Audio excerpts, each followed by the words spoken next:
حضرت موسیٰ علیہ السلام ایک دن اللہ سے ہم کلام ہو رہے تھے۔ گفتگو کے دوران ایک غریب شخص پہاڑ کی چوٹی پر بیٹھا رو رہا تھا۔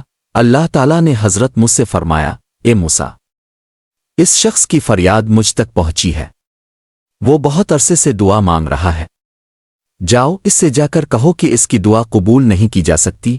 حضرت موسیٰ علیہ السلام اس پیغام کو لے کر اس شخص کے پاس پہنچے۔ جب غریب آدمی نے یہ سنا تو مسکرا پڑا۔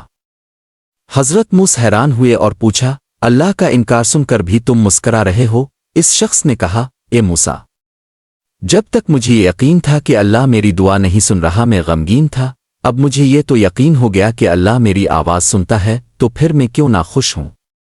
حضرت موسیٰ نے جب یہ جملہ اللہ تعالیٰ کو سنایا تو اللہ نے فرمایا، اے موسیٰ، اس کے صبر، یقین اور محبت نے میرا دل جیت لیا، اسے خوشخبری دو، اس کی ہر دعا قبول کر لی گئی ہے۔